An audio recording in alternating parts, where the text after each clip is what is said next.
This is the Big O Show. This is the Big O Show. But where's the Big O? Oh, there he is. Where's the Big O? Where'd the Big O go? I am here, Ira Winderman. How are you doing, sir? I'm doing good, and I can't tell you, after all the traveling and all the wonky hotel rooms you've seen me in, for the Heat to play 11 of the next 12 at home, you know what? You've asked me all year, when is go time? This is go time tonight against the Sixers, and starting Monday, go time for Victor Oladipo. So we've reached, finally, the stretch run. Yeah, that's a lot. That's going to be a lot of fun to, you hear the story about Oladipo coming back now and where he's at. And I think that's the exciting part about all of this because, the trading deadline came and went and there wasn't really a big splash. Well, here comes your splash. And Yes. if you can get 80% of Oladipo, you are just about to add yourself one hell of a player. If somehow or another he finds that mojo back, because to me that's really what it's all about, is getting over that mental hurdle of him not breaking down. If he's able to do that and you start pushing into the 90 percentile of what he was, oh my God. And that's the exciting part. Have the Heat figured it out, and has Oladipo figured out his body? Well, I mean, that's the thing. You could say you figured it out, but let's face it, Big O. He thought he figured it out last spring. He comes back, he plays 4 games, he goes up for a dunk. Uh-oh. So I think you're always going to be a little bit on edge on those uh-oh moments. The difference is this season, the season doesn't end till April 10th, so there's still plenty of time to see what he has and doesn't have. So I'm going to go the opposite way. A lot of people are probably saying don't push Victor too much in the regular season. We need to save him and have him for the postseason. Oh, I'm going to go the other way. I want them to push the crap out of him, because if he's going to crap out, better now and get back to what you have than all of a sudden saying to Gabe Vincent, sorry, Gabe, you really filled in great. You're not going to play.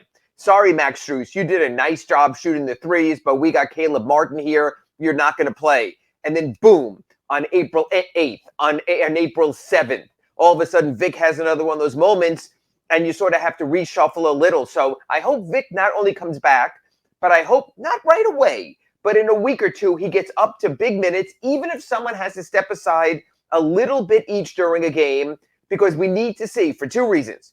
Obviously for the playoffs, but 2, he's going to become a free agent and you're going to have to make decisions. And there's only X amount of dollars to go around in an off season when Tyler Hero's going to be eligible for his rookie scale extension.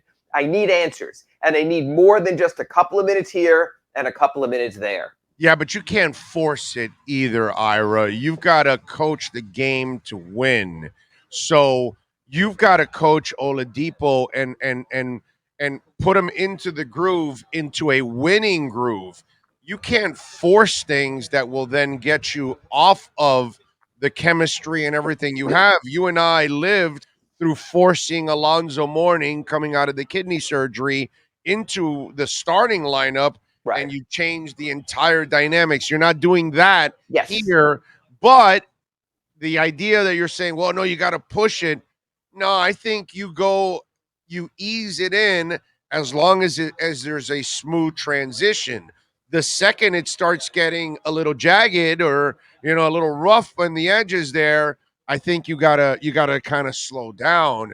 But I don't think you race to try to, force this whole thing. No, and again, that's why I'm glad we're talking about this in early March and not in mid or late March or early April like some suggested. Oh, he just needs a couple of weeks and he'll be fine. I need to explore and experiment. Consider this, Big O, though. The Heat this season, the entire season, have played Kyle Lowry, Bam Adebayo, Jimmy Butler, and Tyler Hero together a total of 47 minutes. It is possible by the end of the next week, when I'm talking to you again on next Friday's Acura Pembroke Pines report, that those 3 plus Victor Oladipo might have played more minutes than those 3 plus Kyle Lowry, depending on Kyle's family situation. So this whole notion of they have to figure out who they are, hell, they've been trying to figure out who they are from day one this season, this disjointed season. Just come together The season ends on April 10th in Orlando. You will have a full week as a top 6 seed while the play-in teams take care of their business before you win the playoffs. There will be enough time, but I need to know. I need to know, for example, in the late situations, Milwaukee on Wednesday, Brooklyn on Thursday, what if Victor Oladipo was in there? Would the Bucks and the Nets have scored as much down the stretch? Would the Heat have had so much trouble getting into offense when they had to turn the ball to Tyler Hero at point guard? So I'm already seeing moments in my mind's eye. Ooh, Victor would have helped there. Victor would have helped there. I got now you. I need to see it on the court. Yeah, but the good thing also is you have 3 months of playoffs. So if he's durable enough to last through those 3 months, you're going to have a lot of clutch moments too. And that's the other thing, Ira. We don't have to watch Victor Oladipo perform really well in January or in February or in December when it means absolutely zilch. But man, if he's performing and coming through for you in May, in an Eastern Conference Finals, then all of a sudden you're looking at it going, okay, all right, this guy's got it still, because not only did he performed in the game's highest moments. Oh, I 1,000% agree with you, Big O, on that for this reason. If you're going to have to take care of him in free agency, at what level? At playoff success level? At a couple of meandering regular season success levels? We saw that in the 4 games last season. I agree. But I'm going to disagree with your premise of the Heat having this 2-month playoff run. The playoffs start, April 16th, could run as late as June 16th for this reason. I don't mean to be negative. I'm going to give you the half full and half empty here. Sure. The Heat, to me, are as likely to possibly go out in the first round as to make the NBA Finals because of the East this year. Look, Big O, among the first round Heat playoff opponents, the most likely opponents percentage-wise are the Brooklyn Nets, are the Toronto Raptors, and the Atlanta Hawks. Not as concerned about Atlanta, but Brooklyn, once they get Ben Simmons and a full-time Kyrie and the vaccine mandate looks like it's headed that way, I'm just saying this is not the previous Eastern Conference where, okay, it'll be a tough run to the finals, maybe the semifinals, and that's it. The East is going to be pretty loaded. Every first-round match will be a minefield again. Like I said here in our Acura Pembroke Pines report earlier in the week, I can give you a Heat scenario where you have Atlanta in the first round, Cleveland in the second round, Chicago in the third round, and you are booking your travel to the NBA Finals to be courtside. Or I can give you a sort of death path where it's going to be the Nets in the first round, the Bucks in the second round, the Sixers in the East Finals. It's all matchup based. It's as good as you are. You can have the path of least resistance, or you could have the Acura Pembroke Pines twice a week report with Ira. Ira, going into Game 7 again. What do you think? It could be a minefield. It's going to be really interesting. Yeah, no, I can't argue with your points there, to be honest with you.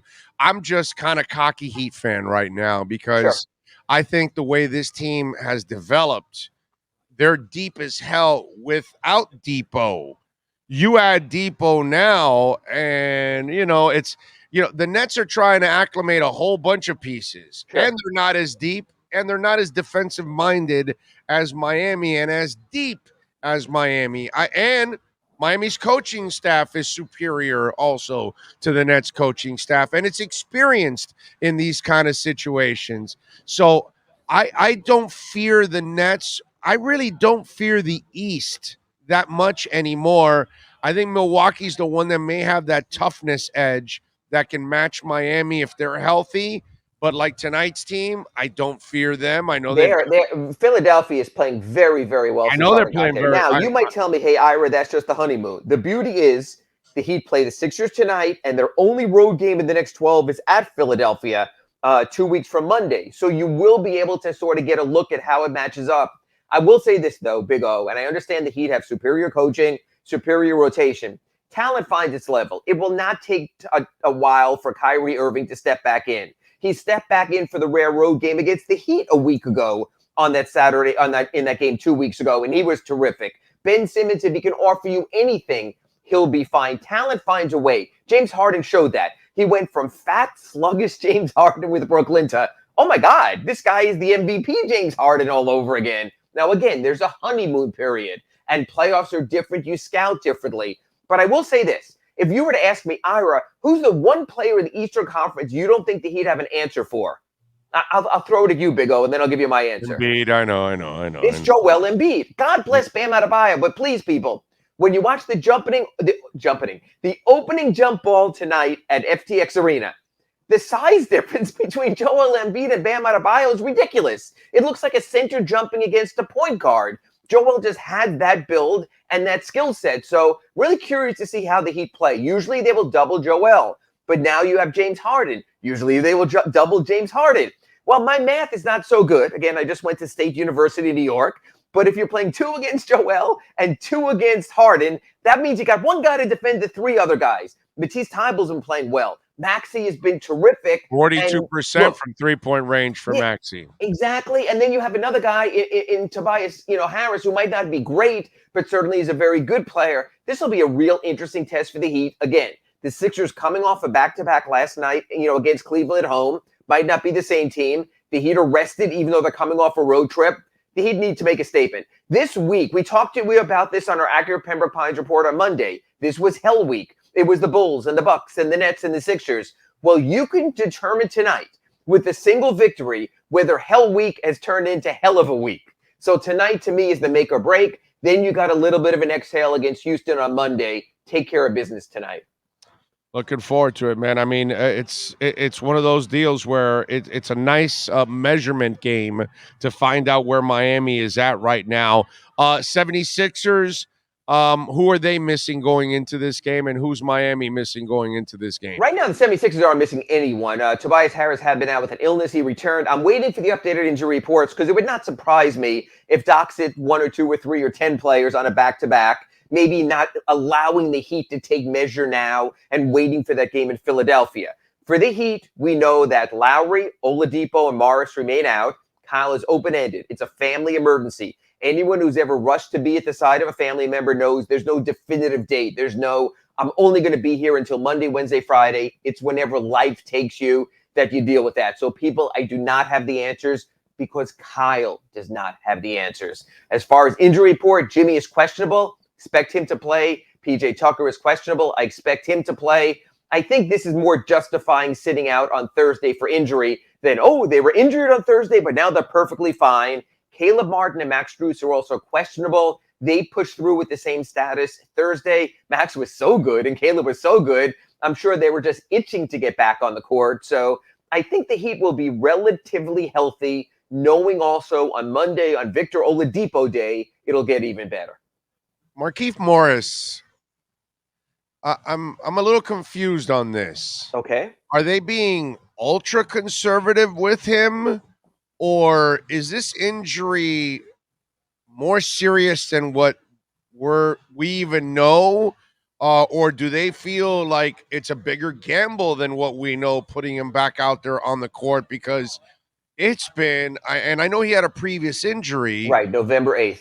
Yeah, so, but still, this is odd. I think this is a league thing. If you remember the Chris Bosh situation where he wanted to play and the Heat wouldn't let him, the NBA and the Players Association came back to the sort of return to fitness council from the league where there would be an independent doctor. The last thing the league wants, God forbid, is a player, I don't want to say paralyzed, I don't want to go that far, but a serious injury. You don't want to see anyone wheeled off. So I think the Heat were well aware of Markieff's pre-existing neck injury, but they knew it would take almost a car crash scenario to make that into something that could be career concerning. The car crash came by the name of Nikola Jokic. It was that severe. I remember seeing one of these sports science websites that said based on how much Nikola moved and his size, it was like an 80-mile-an-hour car crash. Well, if that's it, I think this is more the league doctors. I think this is more them saying the vertebrae, the compression, whatever the word is, we need to see this on a test before he's cleared. That's why Markieff can say on his Twitter he has been cleared. I think he's been Heat cleared. That's why he can say he's over his injury. He is over this injury. But when you have a pre-existing condition, it takes it to another level. So not to the level of Zoe's kidney, not to the level of Chris Bosh's blood clots, but something that I believe the league is also part of this decision.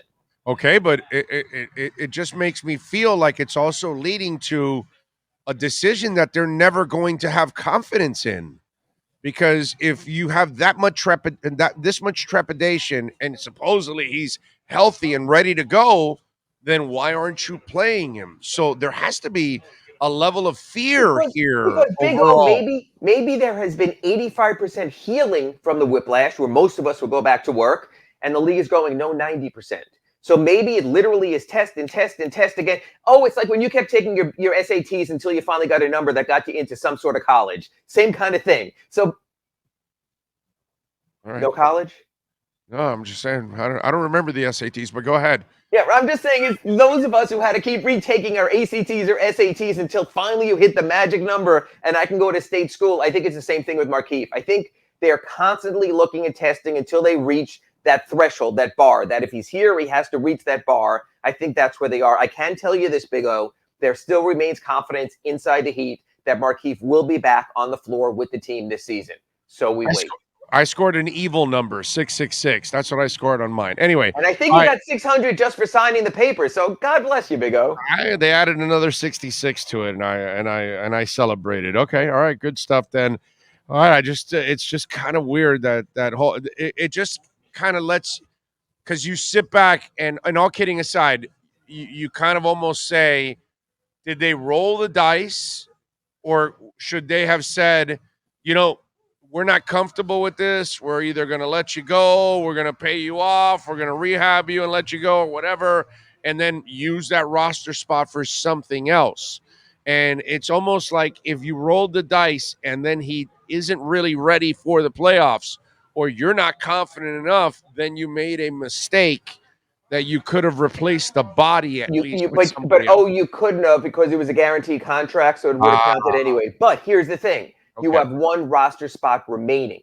So if you reach a point where you say, just like the other day when PJ Tucker couldn't play and you didn't know if Caleb Martin could play, you tried two bigs, you couldn't. You still have a roster spot for a power forward there. So I think that's why they're holding it. A lot of people have said, why are you re-signing Haywood Highsmith to another 10-day? Because you're buying time to see if you need to make one more ancillary move from any power forward who still might be out there, maybe one of your players or player in the G League. So, yeah, I think those two things go hand in hand. The uncertainty of Markieff and having an extra roster spot, I think that's what we're going to see. Would not be surprised at all if the final player added to this roster isn't a power forward. That makes a lot of sense to why they have that extra roster spot, because there's still that doubt with Markieff, and if he can, come back in time. All right, what are you working on the Sun Sentinel before game time tonight? Got a couple of things. Posted a story this morning about how Udonis Haslem said he no longer can be a Miami Dolphins fan for two reasons. One, he found the firing of Coach Flores distasteful. He found the Rooney Rule distasteful, the way it's wound up in the NFL with the lack of coaches of color. And he also said if any of the allegations of Brian Flores, who he's trusted, Brian has been into his restaurant, 800 Degrees in Aventura, they've spoken. Udonis said he found him to be candid and honest. And Udonis said, one thing about me is I always play to win and want my teams to. And if the Dolphins really were tanking at any point, I lost all respect. So UD said he's weighing whether he's going to become a Jacksonville Jaguars fan, because that's another team in Florida. He said he wouldn't be a front runner with the Bucs, or whether he might become a Steelers fan because of Mike Tomlin and Brian Flores being there. That's posted at the Sun Sentinel. Later today, I'm going to have a story on the Heat zone defense making a return against the Brooklyn Nets on Thursday. Could that be another element? Philadelphia faced almost nothing but zone defense last night against Cleveland. So I think we might see that again tonight as well. When are they opening up those lockers again, the locker rooms? Not this season. The Writers Association has been back and forth with the league. They've said COVID. Then all of a sudden they're telling us now no mask required at FTX Arena. Vaccine requirements seem to be going away everywhere. I think it's a matter of convenience. And I can tell you as the Pro Basketball Writers Association member, we are fighting that. We want to talk to people. We want FaceTime. We want the type of human stories that I got from UD on this Dolphins issue at practice that I couldn't get in the locker room before a game. So as you know, he don't practice a lot. We're very limited in our FaceTime. I want to keep projecting these Heat players as people. The league has fought us on that. All right, good, because I need to go. When I was a beat guy, and I used to walk in the locker room, UD and I used to have long Dolphin conversations. Exactly. So I need to have a long Dolphin conversation with him off the record so I can fill him in on a couple of things that he might be misled on. But Yeah, the difference is Coach Flo ordered the large cheese pizza at his restaurant. You might have to go to 800 degrees and put some money in UD's pocket first. I don't mind. I don't mind. Hey, UD has signature wings, Big O. Try them out, then you could butter up UD a little bit. I have no problem. No, I don't need I'm not there for information from him. So I'm So you there can pass along your intel. Yeah, that's it. I'm just there to pass on a little intel so he, maybe has all the intel and he can make his proper decisions on the Miami Dolphins. So we will have. And by the way, did you bring up the Michael Beasley year on him? You know what? It's funny because that's a game that UD played all 48 minutes in Philadelphia at the end of the year so that he can keep a draft choice. So he's been part of that. He glossed that over. But you know what? He glossed it over, right? Even then, he played his minutes to win. And his coach coached the game to win with the roster he put out on the court. So a reasonable point, I'll let you bring that up to him. But first, get 12 wings. Yeah. No, because it reminds me of Brian Flores, right? Oh, no, I'm not going to tank for you. But no, I'll go work for the guy that's Spygate and spying on the Bengals and visiting teams' headsets. All of a sudden, don't work all the time at Gillette Stadium, But all of a sudden now he's Mr. High and Mighty here with the Miami Dolphins, and with UD, that season. The other point, I think you would agree with that the Rooney Rule has been a sham. I think you would it's agree a joke. with that. No. Listen, I know the NFL has a major problem. Mm-hmm. I mean, you and I have talked about this 100 times. Right. The NBA does things the right way, right, and the NFL does everything the wrong way. We know that the NBA reflects our society. The NFL does not. Both leagues are leagues of color, and yet you look at the difference in the approaches, front office, coaching staff. It's obvious, and it's something that I think UD has an absolute right to address. And every minority should have a problem with it, and it should bother them. Not just minority, any person who wants to see fairness. I agree. Yeah, but just don't tell me so much about the whole Tanki thing when. The year of Michael B. Oh, you've got a migraine? Yeah, you're on the IR. You're done for the year. I mean, that year was, come on, that year they were trying to pull what Putin's doing now, sending out all kinds of bad info about Michael Beasley to see if Chicago would fall in love with Michael Beasley so they could take Rose. Come on, man. I know what was going on that year. You know what? They also could have taken Westbrook. They also could have taken Kevin Love. So it's not like at number 2, they were left with all bad choices. There were a bunch of good players in that top 10. I know, but we're playing hindsight. At that moment, it was about those 2 guys. You know what I mean? And really, for the Heat, it was all about Rose, as you know, because you covered the damn team.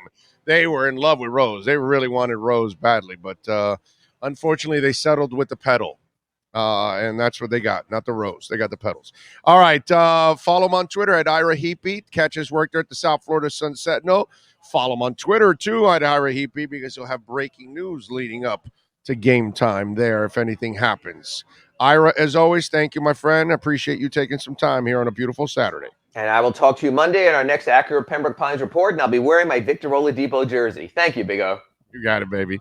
There you go, the great Ira Winderman getting ready for a little Heat and Sixers tonight at 8 o'clock. I like it. You know what I like?